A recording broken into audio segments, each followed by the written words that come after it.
Sam Sylk, what's up? Hey, how you doing today, Sam Sylk? You got it. Okay, well, my issue is this.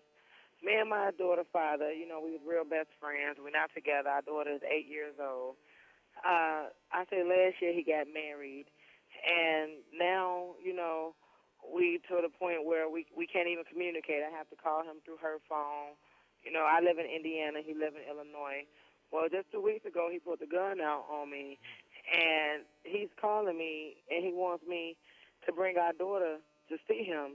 But I feel like I shouldn't take her to see him because now he's a danger to me.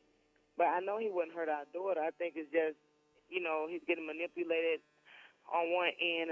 I really don't know Wait. Stop. Why did he pull the gun out on you? Well, because he's a coward.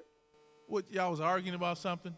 Actually, we was at the currency exchange on Torrance. I saw him. I pulled over so he could see his daughter. I had my boss in the car with me, and we was talking before his wife came out. Then she came out the currency exchange, and then, she was jumping into the conversations we was talking about, and it just got a little heated, and I guess he felt like he needed to pull out some heat.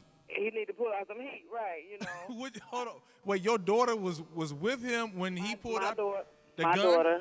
My daughter, my son, and my boss. All your kids was with you and your boss, and your baby daddy pulled out a gun on you. Yeah. And hold on, stop. And you asking, should you let your daughter go out there to see her daddy?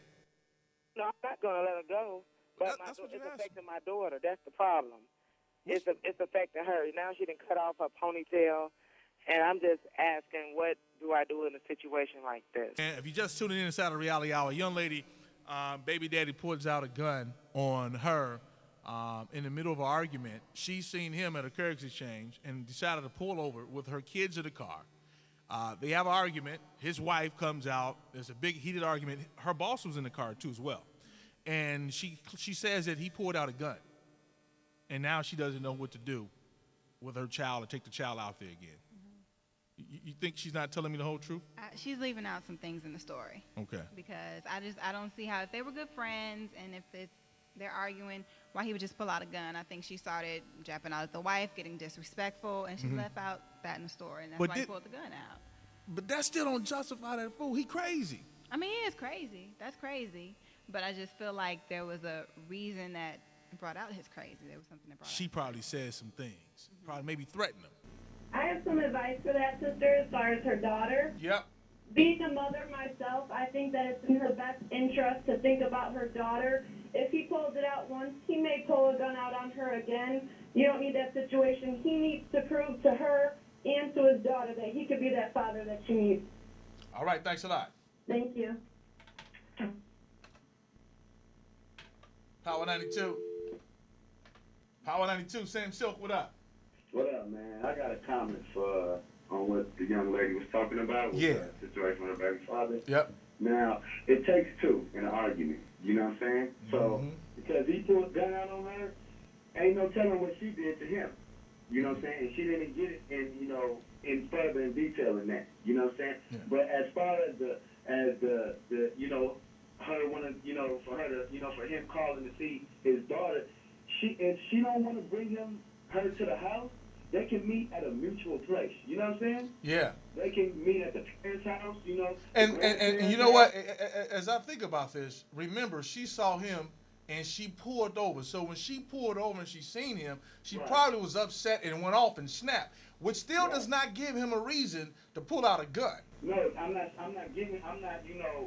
justifying what he did, but what I'm saying to you, it takes two in the argument. You know what I'm saying? It takes two.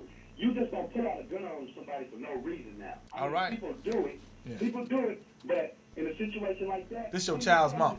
Right. Yeah. Ain't no telling what they had argument prior to her seeing him. Sylk, what up? How you doing? I wanted to add to the baby daddy situation. Yeah. Okay. Pretty much I'm in a similar situation, and I wanted to just tell her, leave them alone and go to the courts and see what they say about it, because it's not safe for her or, the baby mama, pretty much. All right, Ma. All right. One time. Power 92, Sam Sylk, what up? Hey, Sam. Hey.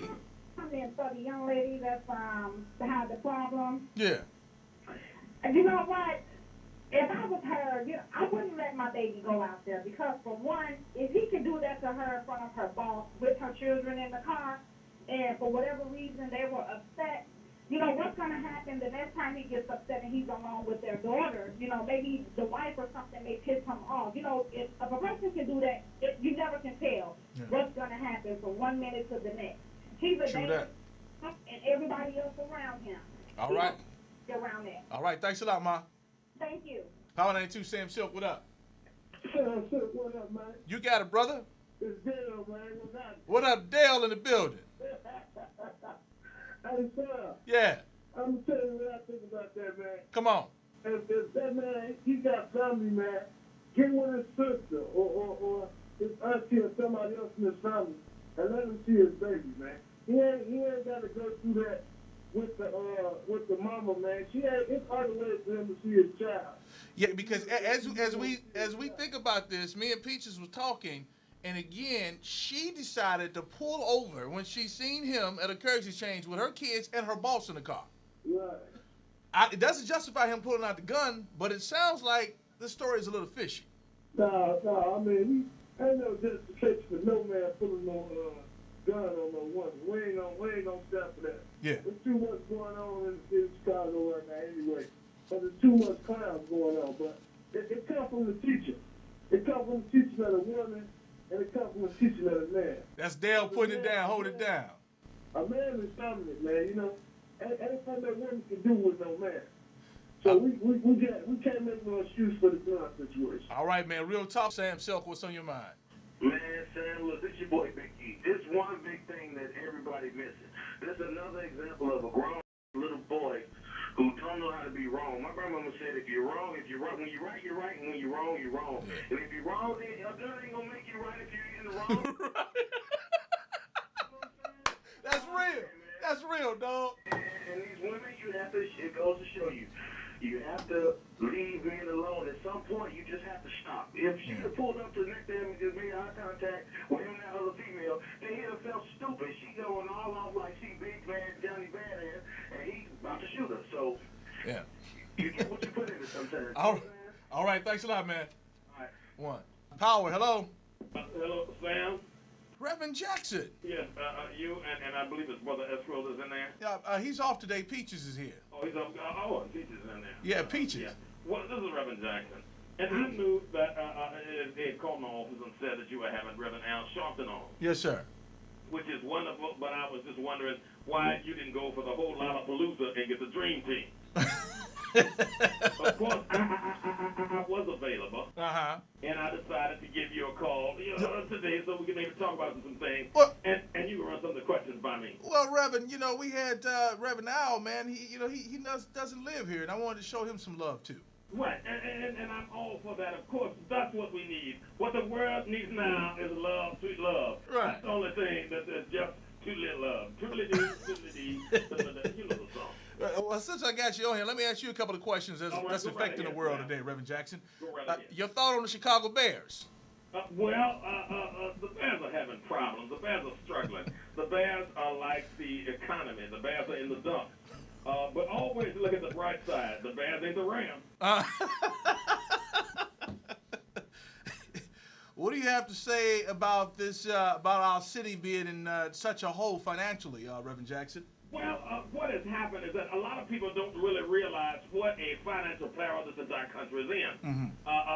So they think that it was a joke when the president had to bail out a number of companies. But these bailouts were necessary in order to keep certain companies afloat to help recharge the economy that you're seeing glimpses of now. Now, Chicago is in a hole, but I have proposed several things that may bring Chicago out of a hole. Like what?